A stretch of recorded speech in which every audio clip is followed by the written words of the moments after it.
Big Boss Tamil season 9ஓட 5th வீக்குடைய first day voting result இப்போ ஓப்பன் பண்ணியிருக்காங்க. ஸோ ஃபஸ்ட்டு பொசிஷனில் பார்வதி இருக்காங்க, 1917 ஓட்டுகள் வித்தியாசத்தில் இருக்காங்க. ரெண்டாவது இடத்துல சாண்ட்ரா இருக்காங்க, 1915 ஓட்டுகளில் இருக்காங்க.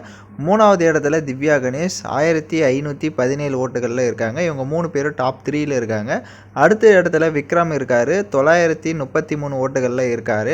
அடுத்த பொசிஷனில் திவாகர் 826 ஓட்டுகளில் இருக்கார்.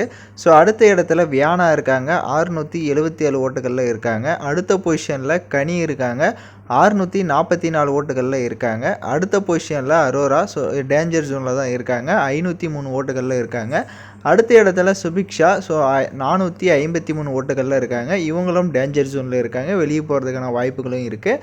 கடைசி இடத்துல ரம்யா இருக்காங்க, ஸோ 400 ஓட்டுகளில் இருக்காங்க. ஸோ மோஸ்ட்லி இந்த வாரம் யார் வெளியே போக போகிறாங்க அப்படின்றது தெரியல. மோஸ்ட்லி ரம்யா இல்லைனா சுபிக்ஷா, கனி இவங்களில் யாராவது வெளியே போகிறதுக்கு அதிக வாய்ப்பு இருக்குது. இவங்க 3 பேரில் யார் வெளியே போவாங்கன்னு நீங்கள் நினைக்கிறீங்கன்னு மறக்காமல் கமெண்ட் பண்ணிவிட்டு, இந்த மாதிரி வீடியோஸ்லாம் தொடர்ந்து பார்க்கணுன்னா சேனலை சப்ஸ்கிரைப் பண்ணிவிட்டு லைக் பண்ணிவிட்டு பாருங்கள்.